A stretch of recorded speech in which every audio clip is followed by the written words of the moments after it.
On this episode, we bring up the hashtag cancel WWE Network movement, the Royal Rumble and the Roman Reigns situation, Brock Lesnar being a dominant champion, and tons more now on Byte That.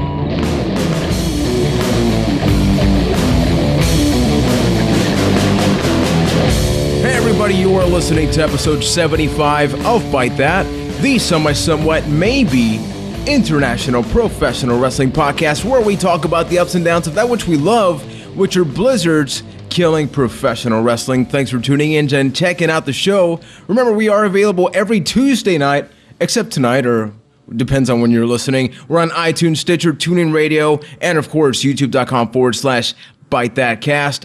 My name is Juan Velez. I am from San Juan, Puerto Rico, and I got introduced first from Winnipeg, Manitoba, Canada. Keith Poshik. Juan, I am here. I am excited for our super special Turbo Hyper Fighting Multiplication edition of the podcast. Yes, sir, because the reason I am introducing the second guy is because, Ryan, you and the WWE are effectively on hold for life. Like, you just cannot leave your room because you're from Boston, and just before we hit the record button on a Monday, we are recording this on a Monday. How weird is that? Could you tell us what is happening in the United of the States of the Americas, Ryan? Well, there's a blizzard a-coming, and it's going to basically wreck everything, including WWE. I believe there's a show tonight. Raw was supposed to be in Connecticut, correct? Hartford, Connecticut. Yeah, Hartford, yes. And they basically declared like an entire ban on road, driving on the roads unless you're an emergency vehicle at 9 p.m. So that means people wouldn't necessarily be able to get home from Raw tonight if it was still going to happen. And then, of course, there's a ban starting at midnight tonight here in Massachusetts, so nobody would be able to get to SmackDown, which is supposed to be in Boston tomorrow. Well, I totally understand that this is a very serious situation, and I do hope everybody comes out of this unscathed. If you are in this area, I wish you the best. But here in Winnipeg, we call that February, so... Oh, look at you, Mr. I'm ready for anything. I just don't think, since we don't get this nearly as often as Canada, we just don't have the equipment to handle this type of situation, to have the roads safe enough. But anyway, it really begs the question of, has this ever happened before with WWE? I can't recall since I've watched that they've had this kind of issue. I remember things with like the Raw roster not being able to make it to Raw one time, so they had the SmackDown takeover. But has something like this ever happened before? Aside from like the Eddie Guerrero situation, which they just changed the show, obviously, Chris Benoit, where they canceled the entire thing. And that you mentioned, I really can't remember because they've always solved it. Like, yeah, that time where the Raw roster couldn't make it, they just had SmackDown. But this time we have nothing. So they're doing some kind of like headquarters thing, which for those listening, you probably know what is actually happening on Raw. But the fact that there's no arena show on a Monday is crazy. I think this really is the first time that the show has just come to a grinding halt, because the big thing was always the show must go on. I mean, they did a show the day after 9/11 for Pete's sake. So, yeah, I think this is a first, excluding Guerrero and Benoit. And in that message, they said something about a Raw, sort of like a makeup Raw happening Thursday live. Have you heard of it? Do you know if this is what this is going to be at all? Is it just going to be another clip show, which I'm expecting they're going to have tonight? It's an odd combination because for tonight, you're coming off the Royal Rumble. You're coming off the whole canceled WWE Network thing that we'll definitely get to. So obviously this is a show that you cannot miss or you don't want to miss as a company. Although at the same time, maybe this is a blessing in disguise for the WWE because there's all this negativity happening right now. So maybe they're just hoping that these few couple days where they can't really have a traditional Raw, people just sort of, grow cold with it. But it's weird because we're also getting a Raw on Thursday, but it's not a televised show, right? Or is it Raw taped? That I wasn't too clear because I was looking for some news, but it's been a little shady as to what's going on with that. I want to actually pull up the exact text message that they sent. Let's see here. So we It will says, vamp due to until blizzard that in the happens. Northeast, Raw is postponed until Thursday. Catch a live show on the headquarters tonight. So they haven't really fully elaborated on those details. So we don't know if it's going to be like a network thing. And is it going to be in Hartford? I don't know. Maybe they're just going to cancel a house show and try and do Raw. Whoa. You just like bottled my mind. It's like in a bottle right now because, yeah, they can't immediately put Raw on the network after it airs on USA. But what happens when the Raw for the first time ever doesn't have a chance to air on USA? Well, the thing is, they are doing something on USA, so maybe it's okay that they do something on the network, or maybe maybe USA is giving them airtime. Yeah, because it's either the airtime or we could actually see the first ever live, quote unquote, or whatever the case, Raw with whatever's going to happen on Thursday. Because that's Thursday because SmackDown's on Thursdays now, so maybe they just do it on Sci-Fi. Yeah, so that's probably what's going to end up happening. That is USA's like affiliate. It's all part of the same thing. So we should be A-okay, and it's probably just going to be on Sci-Fi. Yeah, so what matters is that we are recording the day after the Royal Rumble, which we obviously had a ton of fun, doing our predictions game last week. And then the Rumble. I mean, you pointed out, Ryan, it's one of the most fun shows of the year because despite the matches, you get to see all these guys coming out. Obviously, there are some very specific things that we're going to get to regarding the Royal Rumble match. But because I know that's going to take a little while, I want to talk a little bit more about the triple threat match. We have Brock Lesnar defending the championship against Seth Rollins and John Cena. And just get your overall feedback about the Rumble, followed by that conversation. So, Rumble, expectations, were they met? They were met. They were above my expectations. They far exceeded my expectations. I thought it was going to be a good match. I didn't think it was going to basically be a top contender for. I think it's going to be a top contender for match of the year. Definitely. A year from now, when we're having that conversation. I honestly think, like we talked about last week, that element of bringing Rollins in changed everything and made this match absolutely phenomenal. It was one of the best paced triple threat matches I've seen. It always felt like something interesting was going on. Of course, they had, times where some guy was, taken out of the situation, but I think they did it well and it made sense. And it was just an exciting match and it was awesome. And I was really happy with it. It was a match where nobody looked bad at the end of it. Like, Brock Lesnar looks like an unstoppable monster because he basically is an unstoppable monster after this match.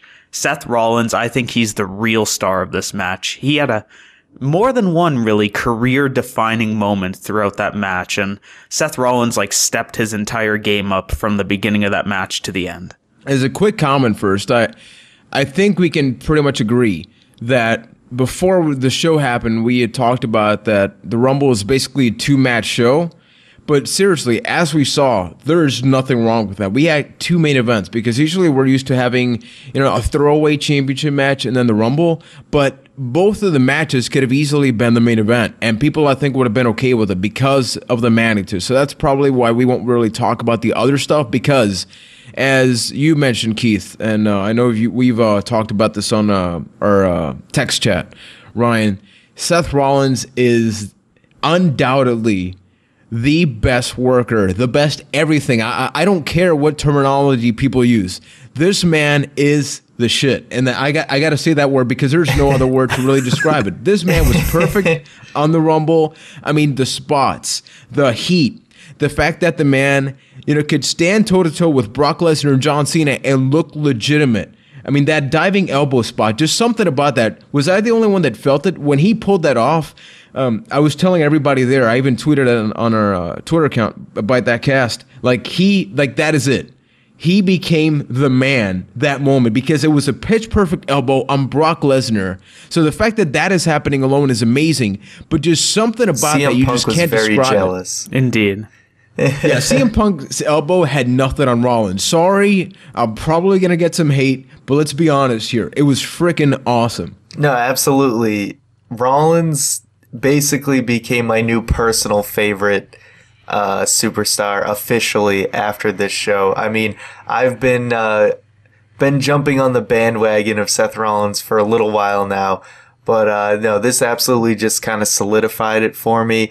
He is absolutely the best thing going in WWE right now, like without question. And exactly, and you got to give props to Brock Lesnar as well in that match. No, absolutely. Everybody did their part. You know, I'm not gonna say no one's even saying, you know, Cena, oh, he wasn't good in this match. Everyone did their part, and everyone shined. But I think, I'm saying, like, you got to give, for different reasons, you got to give Lesnar as much credit as you gave Rollins, because he just, everything he did looked so impactful. Like, even from catching a guy midair, Brock Lesnar made it look like, oh, he's about to kill that man. And one thing I got to point out is, in the show, we talk a lot about the storylines, but we've admitted sort of off air that when it comes to like reviewing matches, it's not all that easy a lot, because you go like, yeah, there were moments and, you know, there were high flying moments and it had its good spots. But with this, it's so easy to review because each guy played a very specific role. Because if it was Brock Lesnar versus Seth Rollins, you know, the casual audience and maybe doesn't tune in every week would have looked at Rollins and just gone like, there's no way this guy can beat Lesnar. So that's where you put Cena in. Because you know that Cena's going to try to beat Lesnar finally and all that good stuff. But then you add the wild card to the mix. And then, you know, you had Cena like attitude adjust Brock Lesnar 3 times in a row. In wrestling logic, Lesnar should be dead. I felt like I was playing Day of Reckoning or something. Oh, was it Day of Reckoning? Well, I was trying to think of the game where you could keep hitting finishers, and if they were in a certain state, they just keep getting up. Yeah. Was it Day of Reckoning? Did they have WrestleMania 19? No Mercy? Yeah, a lot of the games did that. That's what it reminded me of. He was basically in No Mercy mode at that moment.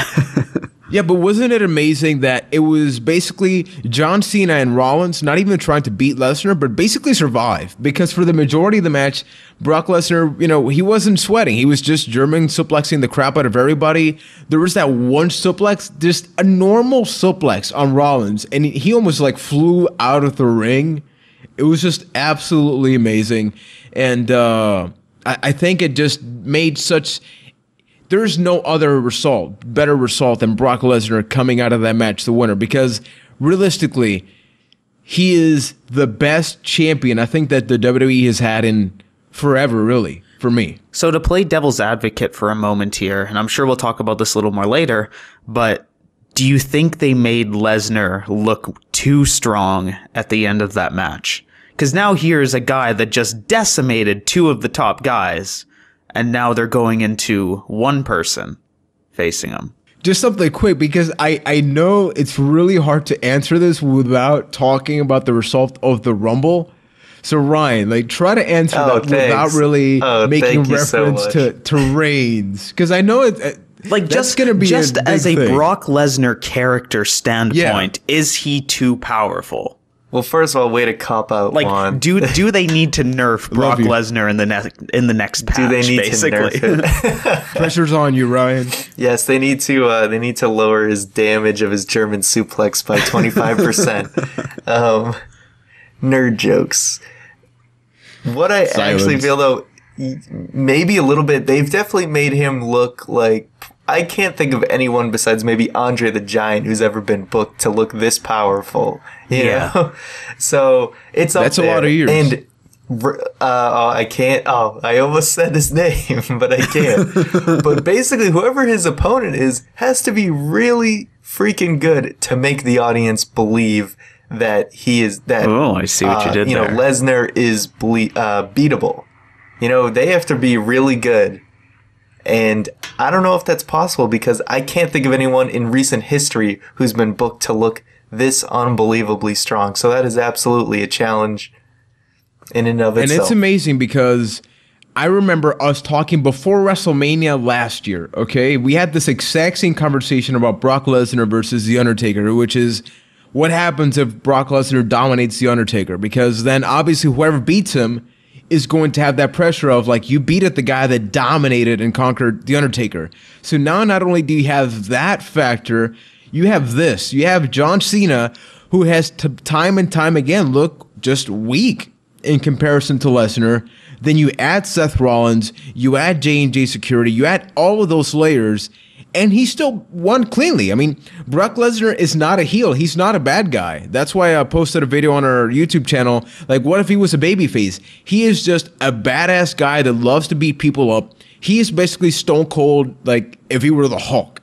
If you put that combination, without the mic skills, of course, that's where Paul Heyman comes in. But that's basically what Brock Lesnar is. So because we got to talk about Reigns in a little bit, I do want to actually get to the Royal Rumble match. Obviously, just quick reaction. After that match, how was your thought thinking that, holy crap, now we have the Rumble match? I mean, the triple threat match alone was worth the price of admission for me. But then we have the entire Rumble.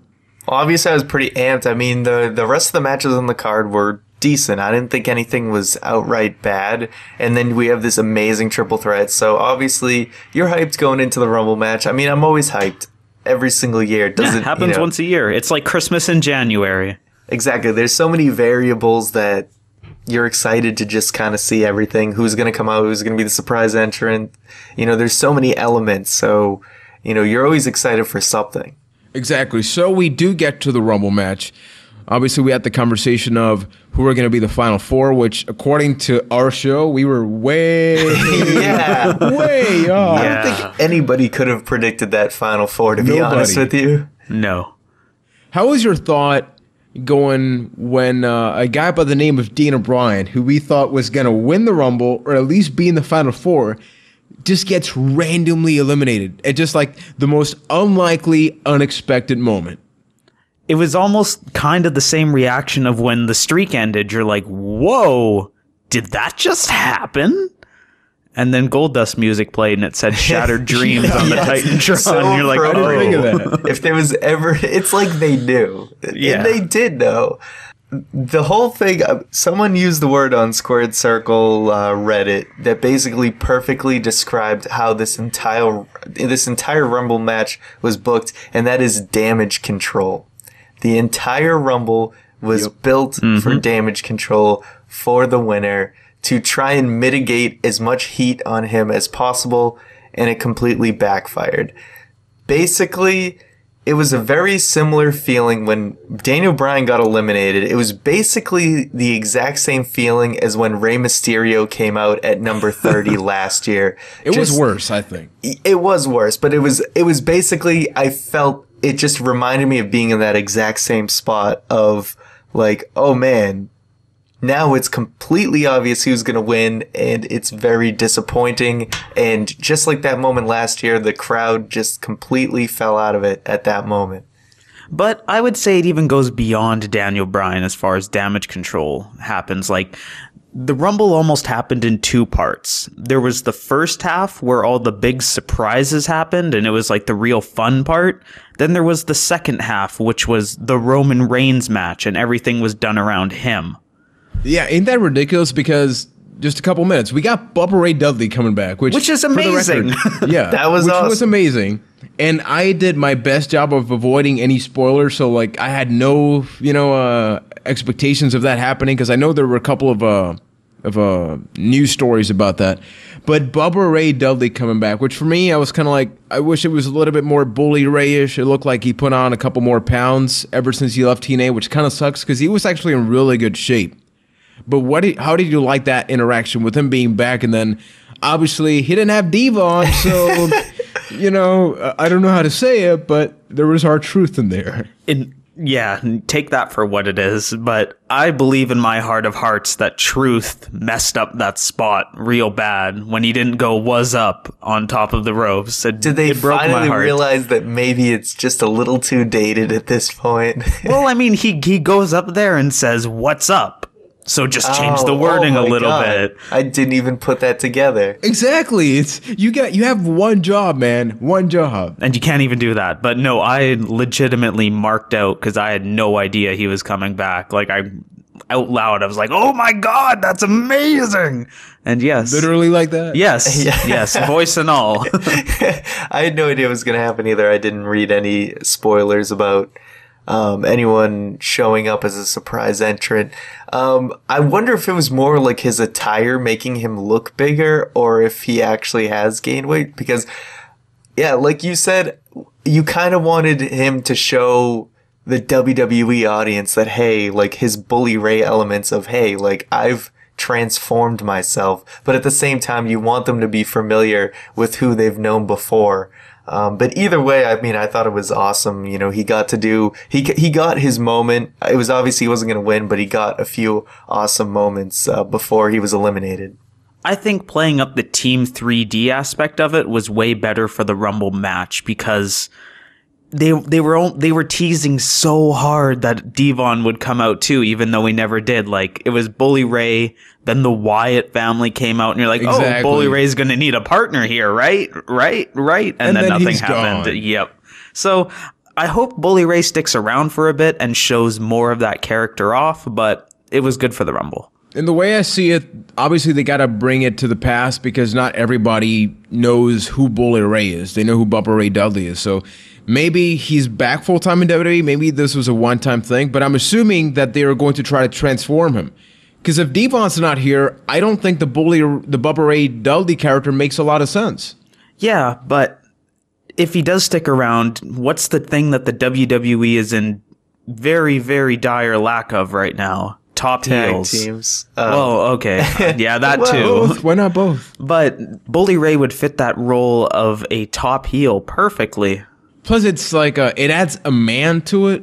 Because I think it was last week I was talking about the fact that a lot of the guys just look young. And when you look at Bubba Ray, you see a man with experience and all that good stuff. He's a real man. Exactly. He's like Steven Regal. A man.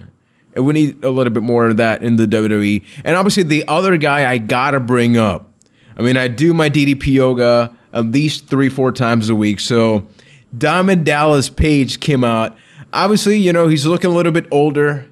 You know, time is definitely not on his side. He started wrestling when he was like 34, 35. Isn't that funny? That seems like, you know, who could have predicted something as awesome as that? I give you credit for that prediction, but I think the real winner of Rumble predictions goes to Juan and how he called that Kofi Kingston / Adam Rose spot. Yes. Oh, yeah. So, you know, kudos. I was trying to remember if he did actually call that. He did call that. But back to Diamond Dallas Page. Don't steal my thunder, man. No, your thunder's You're trying gone. to steal my thunder. Right, I got this prediction right, all right? Keith, I don't think I've Yes. ever been right before about a surprise entrant. So this was pretty fulfilling for me, all right? So Keith, can we take 30 seconds and congratulate Ryan? What do you want to say to him? Ryan, congratulations. Now back to DDP. What I want to say is it was awesome that he was there, but one little thing that I had a big, big gripe with is nobody could take the time to update his Titantron. He still had that Titantron of like him coming out where he was stalking the Undertaker's wife and he pulled off the mask. The DDP that everybody wants to forget. Exactly. Just take 10 seconds, put up a DDP Yoga logo on the screen and just don't make that go away. Was it even widescreen? That's a good question. Yeah, it was. They stretched it out. They updated it a little bit. But that was pretty much it. It was the Diamond Dallas Page that everybody should and has gotten over, really. Because it was not the WCW DDP, but that was awesome. We got to see a couple of diamond cutters. We got to see a corner super diamond cutter, so that was awesome. But yeah, surprise entrance. Aside from that, I mean, we got Boogeyman, which, I mean, that was interesting with Bray Wyatt, I guess. He can go on the autograph circuit for another 5 years, saying "as seen in the 2015 Royal Rumble." Oh, Zack Ryder's back. Oh yeah, there was that. Oh yeah. All right, so let's keep going with the Rumble then. Obviously, we got to get to the nitty-gritty, which is the fact that the Final Four, usually, when it happens in a Rumble, you think to yourself, okay, so one of these four are going to win. However, in this Rumble, it literally came down to, can Roman Reigns survive Kane, The Big Show, and obviously Rusev, who everybody knew was underneath the ring. How weird was that? The fact that after you mentioned Ryan, once D-Bry was eliminated, everybody knew there was only one other guy that could win. I mean, as much as you want Dean Ambrose to win or something, realism set in. How was that experience? Well, like I said, it all comes back to that word, damage control. You can just look at this whole match and see that. And it made for it to be a very super unexciting Royal Rumble in the second half because of that. And it basically made it so that they tried to save Reigns, like, they tried to have it so that the crowd would get behind him, but I think it really backfired because all hope for anyone else winning was lost way too soon in the match. Once Bryan was out, yeah, sure, everybody's sad, everyone's really pissed off, but then you have Ziggler come out and Ryback come out and Ambrose out there and just, Big Show and Kane just beat the crap out of and unceremoniously dump everyone that you like out of the ring, and they just like flail out and hit the ground, and each time you die a little inside.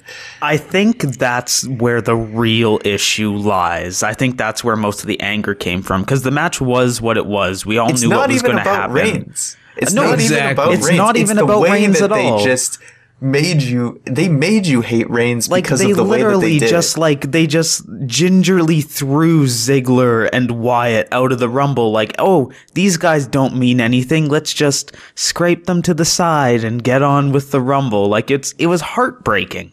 And you gotta wonder, did WWE really not expect this to happen? Because obviously there are dirt sheets. They stated that Vince was upset. Even The Rock was surprised at the reaction. But you're telling me, did you have Daniel Bryan come out first, and then you eliminate him, and then Roman Reigns comes out? So people are logically just thinking, okay, here comes the winner. So right off the bat, before he even steps foot inside the ring, people are already booing him. What did I say last week? I said, when predicting the Royal Rumble winner, I said WWE will be stubborn and continue with the divine plan. And I was absolutely right there. So I'll pat myself on the back just a little bit. But they took Bryan out early, thinking that the crowd would be less pissed when Reigns would win at the end. But it's honestly, if they had, Bryan, Ambrose, Wyatt, and Reigns in the final four, I think that would have been far more exciting. And yeah, people would have been disappointed, but I think it would have been right up until the very end. People would have been super excited for the match, and it wouldn't have been as bad. The Rock coming out, they knew that things were going to get bad, and they had to have The Rock come out to try and save the ending, but the crowd was so pissed because of the way that they paced this match that it just didn't do anything. They knew outright. And don't you think that's an issue with your match if you know the crowd is going to backfire on you? Never mind the fact that it happened just last year and you didn't even learn your lesson. But horrible. Even with The Rock coming out, like, it all weird is the only word for it, because so the match ended, they rang the bell, mind you, and then The Rock comes out, save Roman Reigns, then he leaves the ring, then Rusev comes back in, gets eliminated, then it's the real celebration. It just felt so disjointed and weird, like maybe something wasn't supposed to happen at the same time. And then they're booing The Rock. They're so angry. Like, they're booing The Rock. That's how you know it's bad. They're cheering for Rusev. They are literally cheering for the man that is built to be hated by America, and you have a place cheering for Rusev. That's crazy. And the biggest issue was that it all felt so obvious. Because obviously the moment that D-Bry gets eliminated, you're thinking to yourself, yes, Roman wins. But it doesn't help, like you mentioned, Ryan. You have Big Show and Kane being the final four.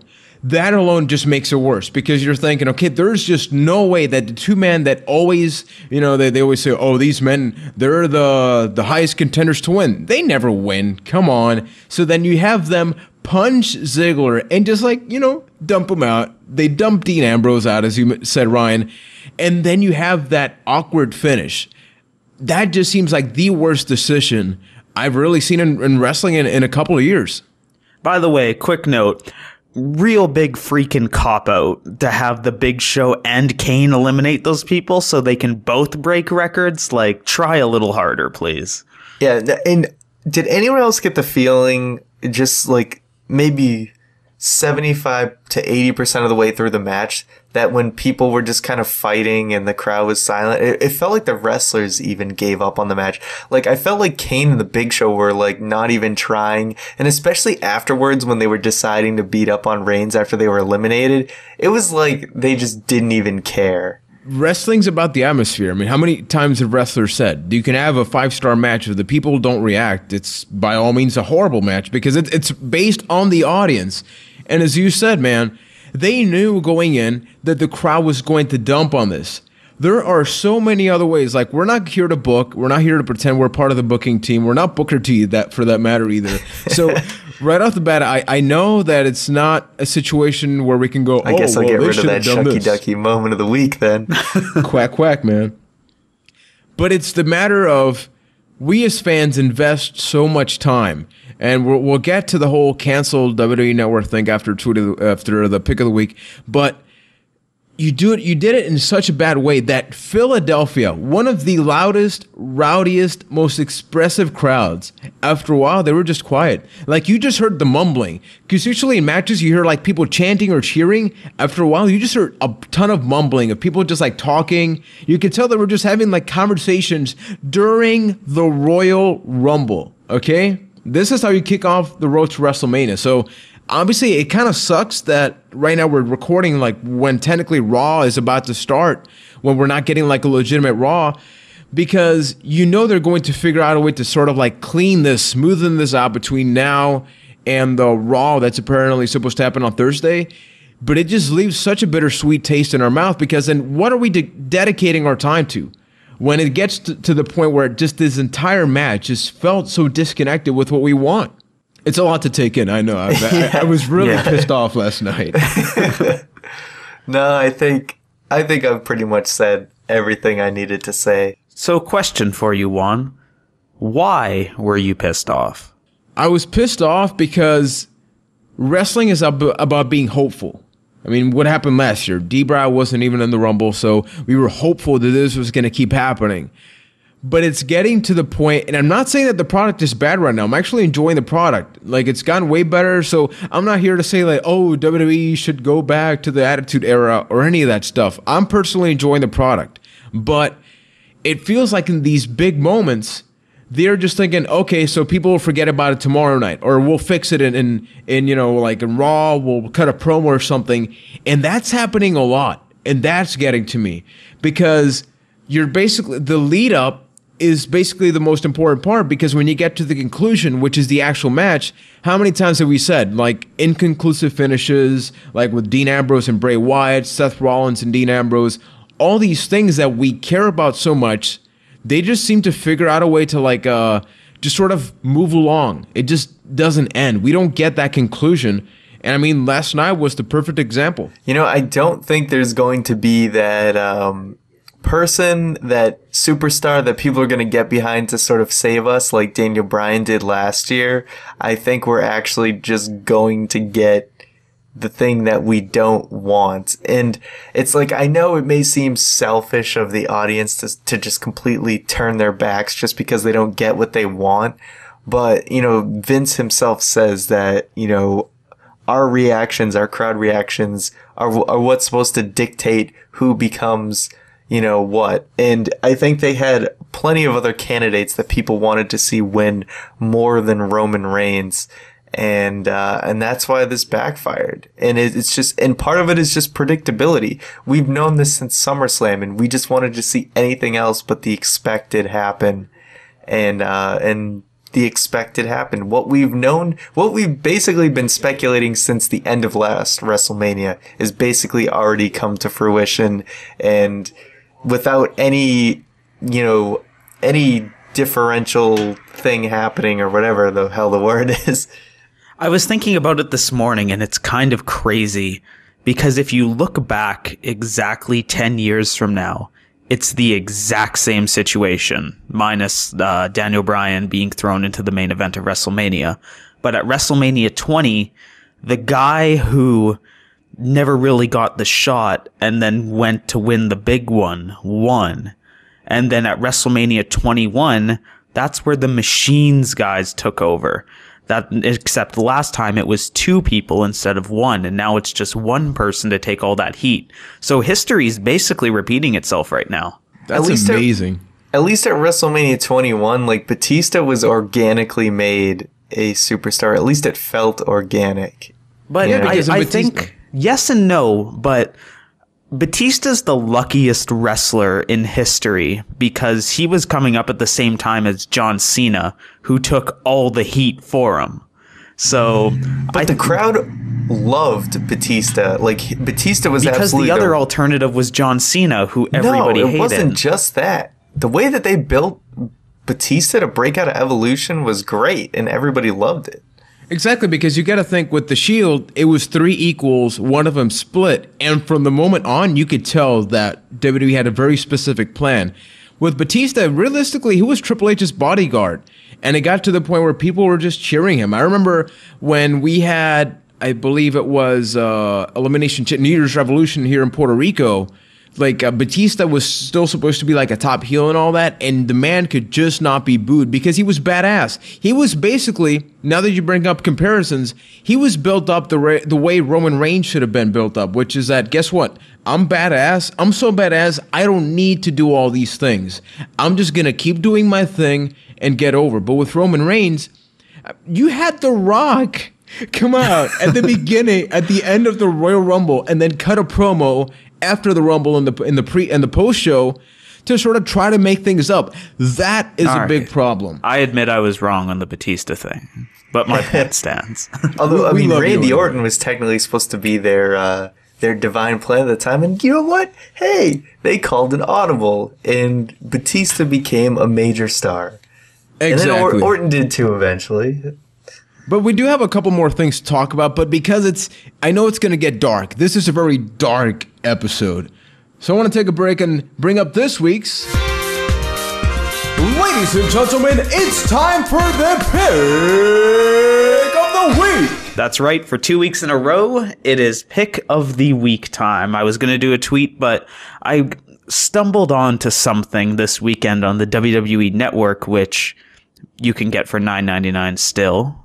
Throwing that out there. Oh, really? If you're still subscribed. If you're still subscribed, and if you're not, guess what? You will be again in 2 weeks, and we'll get to why. Whoa. But I stumbled upon this little program this weekend called the WWE Quick Hits. Now, what this is basically, it almost feels like a spiritual successor to Are You Serious, which was the show done by Josh Matthews and the Road Dogg, which is basically rapid fire clips of old WWE content. What Quick Hits is exactly that. It's a 1 hour show posted monthly, hosted by Renee Young, that just goes through a bunch of old WWE clips, and they'll do like the music video section, this is what happened this week, here's this weird clip you've never seen, and it's really fun. And then plus, if you go into the actual show stuff, there's a library of just a bunch of weird little clips, like, oh, here's Paul Sr. talking about how he made the WWE Championship, or here's The Miz botching every single line during the Diva Search style thing. It's a bunch of really cool stuff, and I don't think it gets a lot of recognition. So I didn't know about it. It's quite awesome. I highly recommend There's 2 episodes out right now. I highly recommend checking out them both. And that's my... Pick of the week, because remember, the outro doesn't say anything, so... Oh, right. Thank you, Keith, for that lovely Pick of the Week. We needed that refresh. So we're talking about nice things, about laughing about The Miz screwing up consistently on the Diva Search stuff. And if you also want to check out some other stuff, do yourself a favor, head over to youtube.com/BuyThatCast. Remember, the podcast gets posted there on a weekly basis. And on top of that, we also post a lot of other stuff. We have a top 10 favorite video games countdown, top 10 WrestleMania moments. Something that we're going to be bringing back little by little is Fight Night, which is where we play a couple of games and just have a great time creating outrageous storylines. And this week, obviously, because of what's happening with Raw, we're probably going to be posting a video at some point, just sort of refreshing about what happened after this week's podcast. We don't know if Raw really is going to take place on Thursday and all that, so stay tuned to that video. Now, sort of going back to the topic before Pick of the Week, let's talk about Roman Reigns for a couple minutes, because we've been talking a lot about the conclusion, but I want to bring up the question, which is this about Roman Reigns, or is this about what WWE has done with Roman Reigns? I think it's more... I think Roman Reigns is a very fortunate victim of circumstance in this, because I think it's just... Like I said earlier, it's just history repeating itself. It's the WWE going into this cycle where they're so desperate for the new big guy that they're going to take someone and shove them down our throats when there's other guys that are way more ready. I'm going to need you to vamp for a minute, and I'm going to find the perfect example of this. So vamp. Yeah, I think it just really sucks that Roman Reigns, I think he does have it.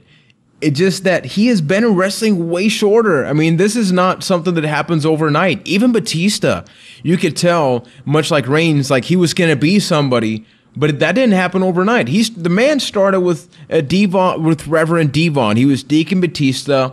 Then he was with Evolution, and for a lot of time, people could see something in him, but you could tell people just didn't want that to happen when he was feuding with like Kane and around that time.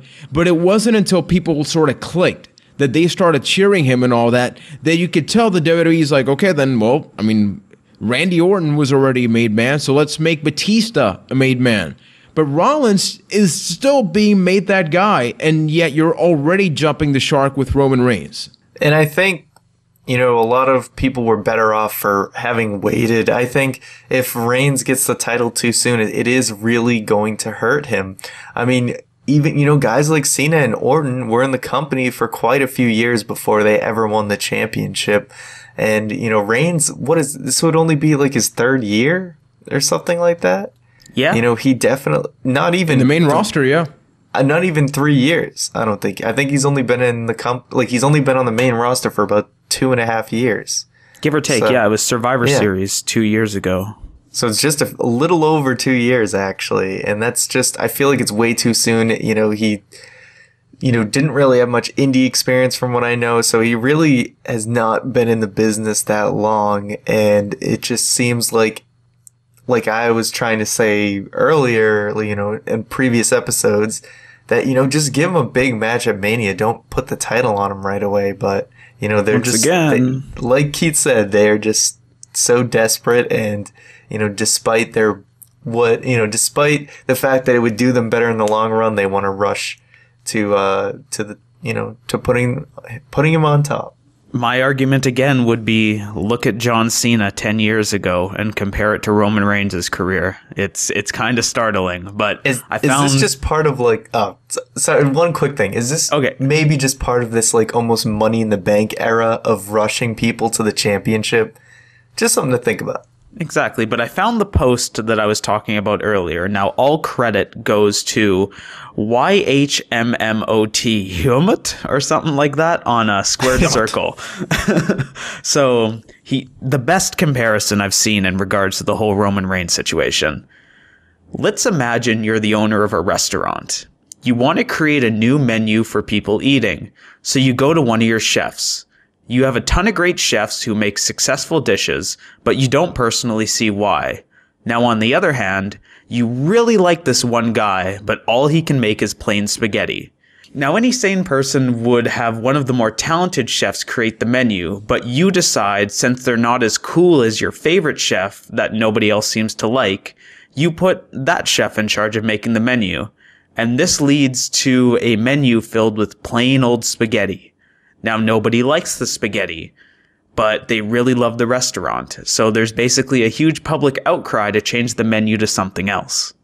It's like Joe Dirt, man. It's like Joe Dirt, and he's the fireworks store guy, and he's only selling the snakes and sparklers, and everybody wants something else.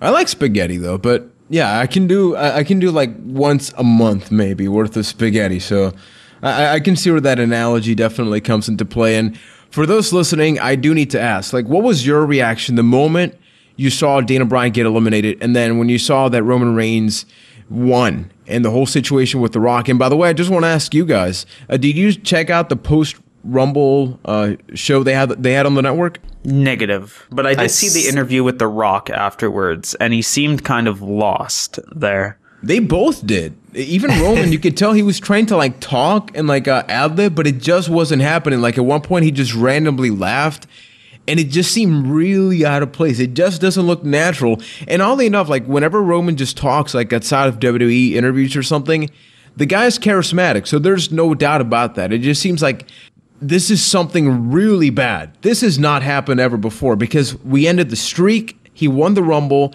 If he wins Mania, man, take it on Lesnar. I know we'll talk about that as this progresses, but the thought of that scares me. Not necessarily because of the match. Bro. It's gonna happen. I know, but just it's poopy. Hey, it's poopy, man. Put all your hope into Seth Rollins. That's all I'm saying. That being said, we did get some juicy news in the pre-Rumble show, which is that the Stone Cold podcast on the network's coming back, and a guest. We found out about this before the Rumble, and I'm thinking WWE probably thinks that was a terrible idea in retrospect. But we get Triple H interviewed by Stone Cold Steve Austin, who has openly said in his podcast, the Steve Austin Show, family friendly, by the way, that, the whole situation with Reigns, he's brought it up. He sees the potential in the guy, but they got to stop scripting him and all that. And Triple H is the guest. I cannot wait for this. I'm absolutely pumped for this. And anyone who canceled their network, well, you can wait a couple weeks and still catch it on Stone Cold's actual podcast. But no, I'm definitely looking forward to this. If this is anything like Vince's, then I know it's going to be amazing. And if this is a regular thing, then I'm pumped, and maybe Stephanie McMahon will be next. Now, we're talking about the network. This is where we sort of halt where we usually talk about Raw and all this stuff, because I don't know why this canceled WWE Network movement is happening. Like, I get why, in a way, in the sense that, yes, people aren't getting the guy that they want to win and all that, but to getting to the point where this is trending worldwide. Time has covered it. Fox, I believe CBS has also covered the fact that that people are canceling, to the point that the network cancels website, it crashed. It does not work. So this is more than just like a Twitter movement. People are legitimately unsubscribing. Stock went down by a couple cents today. So it is crazy to think about just how much the conclusion to that match really just made all this happen. So, I mean, the question is, are people overreacting? I think the answer is yes. Insanely. Sure, anyone who canceled, okay, guys, I get it. You're gonna skip Fastlane, big deal, but you're all gonna be back for WrestleMania, and you know it. Anyone who canceled, they're gonna be back for WrestleMania. Plus, isn't the network free this month? No, that was a little while ago. Oh, okay. And anyone who's not gonna watch WrestleMania just to spite me, well, you know what? Good for you. But this is also a direct way that people can basically make a statement. Before, when you just, not everyone would always order all 12 pay-per-views of the year, but with the network being a subscription service, you canceling a subscription, I feel like, is a more direct voice than you've ever had before when purchasing something with WWE.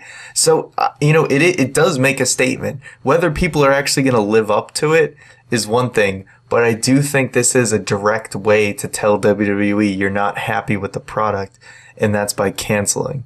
Indeed, it's really the first time that people can vote with their dollars as far as a wrestling product goes, and it'd be impactful. But I don't know if canceling the WWE Network is the right way to go about that, because at this point, the network is so much more than that. They're providing, even if you don't like the current content, you can go back and watch years and years and years of awesome content. But the point is, I think it's more the statement of you're supporting them. If you have the network, you're supporting them. That's true. Now, if you're one of those people that don't subscribe or resubscribe in the next couple of weeks, then good on you, I guess. And I guess there were a ton of reports that, WWE expected that reaction from Philly. And as a couple of people pointed out, if you crash the WWE Network cancel website, I'm pretty sure that's not just Philadelphia telling you they didn't like the results. So this is a wake-up call. Thing is, obviously, we can't just overreact about each and everything that's happened. I mean, sure, I don't like the fact that Roman Reigns is probably going to beat Brock Lesnar. Will I join this canceled WWE Network movement? Probably not. But at the same time, who knows? Maybe this is it. Maybe the fact that this movement has caught worldwide attention. It's a worldwide trend, not just in the US. This is one of the few times where I like stuff trending regarding wrestling. We're getting the Triple H podcast next week. So obviously, it's going to be 2 pack weeks of what can maybe be a change in the WWE. I know we always talk about change, It's WWE getting optimistic edgy or of something. you. No, but realistic, WWE always wants the mainstream attention. I mean, that is the reason why they went PG, right? So they could get sponsors that aren't just, like cheap toys or Slim Jim Castrol or GTX. Castrol GTX and all that good stuff. And what was the energy drink, the pill that Triple H Stacker YJ Stacker 2. Singer. Yeah. Oh my God. They wanted to move away from those sponsors to get mainstream attention, right? Well, guess what? You got it. Not necessarily in the way that you want it, but maybe this is just a wake-up call, like I've said for months and months in the podcast, which is wrestling has its place. And I think WWE's treading way too hard to try not be in that place. And guess what? Just go back to what worked. But is it healthy that now there's this situation where, we don't like something that happens, everybody cancel, and then everybody resub, they did something good. It's just, it creates this infinite This is loop why on they itself. wanted the 6-month commitment, Keith. Yeah, pretty Yeah. much. Well, we've never had this happen before. So realistically, we got to wait and see what happens with this. Because yes, if it does become a trend where, hey, I didn't like the fact that John Cena was on a show, period, let's all cancel. Yeah, that's going a little too far. I don't think they're that bad, though. But is it too much to ask to not actively piss off an entire crowd? Exactly. People just Apparently. want to be happy. You know, they want to watch a show and be happy. Not like, It's hey, not there's that DDP. hard to get a crowd to be at least semi-satisfied with the show. You know, It's like breaking news. Wrestling existed before 10 years ago, and people were pretty happy. That's why we got wrestling today. So something happened along the way that was sort of lost. We just want to get that back. I just don't think they're evolving with the crowd. I mean, I think the audience just has, they've evolved to the point where it's like they don't care about the big strong guy. They care about who actually entertains them. Plus, I think, especially last night, they went all in a very unnecessary way. Because like we said, it wasn't about the fact that Reigns won. It's more about the fact of how Ziggler looked, how Wyatt looked, what happened with Daniel Bryan. It was all those factors together that made like a hurricane of anger. It was the perfect storm. Indeed. And thank you for bringing that up, because as the closing topic, I was browsing Squared Circle, which, I mean, we do pretty much every day. And one guy was posting the conspiracy theory as to why they fired Rowan, Ziggler, and Ryback. I read that. It's quite a fascinating thing. Yeah, but basically to summarize, it was Ziggler was getting over. People were really into him. So then you fire him. So you put the spotlight on specifically on Reigns' build to the Rumble. And guess what? He's in the Rumble. Okay, so let's throw the 3 guys back in there. I mean, except Rowan that wasn't in the Rumble. But it kind of worked, because realistically, the spotlight was in no way on Ziggler. At no point did I feel like he could win. It does And make a lot of sense. never mind the fact that Ambrose has kind of been pushed to the side a lot recently, too. Oh, my God. You're But not freaking me only out that, right now. but somebody else brought up the really good point of Ziggler's big Survivor Series moment might exist only for the fact that Roman Reigns was hurt. Because Roman probably would have filled that spot if he was around. There's so much conspiracy that makes sense. I'm looking at Ryan's face right now, and he is just so many things. They make sense is the sad part, because yeah, it was very much a one-man show, the entire thing, this entire movement. So it's not like Batista, because they effectively shifted all of WWE for one man. And if that doesn't work, that says a lot about the company. But, it And is his a name topic. was John Let's Cena talk about 10 years ago. Talk about throwing all your eggs in one basket. Totally. You know? And the eggs were kind of rotten before you even threw them. So it's like the worst case scenario. WWE, not just one thread, almost everybody online has been saying, this is not like, we got the itch one week to hate the WWE.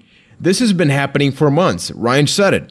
After last year's WrestleMania, everybody's fear was they're going to overpush Reigns, they're going to shove him down our throats, and we're going to hate him despite the fact that we want to like him. We're getting exactly that.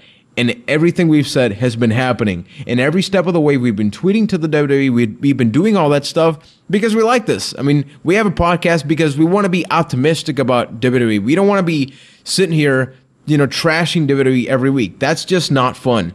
And it's really hard right now that they have this thing where we've told them for the past year, people going to live events, everything, it's been happening. And, the road to WrestleMania awaits. So, obviously, stay tuned. We're going to be having a video at youtube.com/ByteThatCast at some point this week, sort of reacting to the things that happened after this podcast. So for everything else, Mr. McNulty, take it away.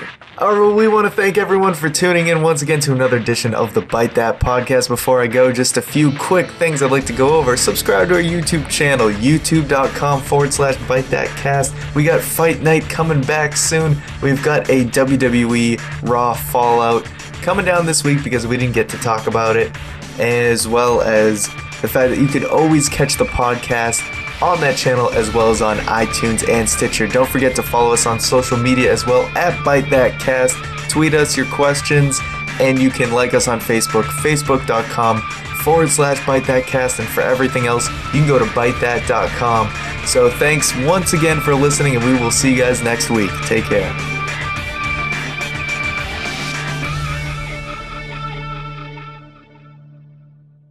Let it rain. It's raining men. Hallelujah.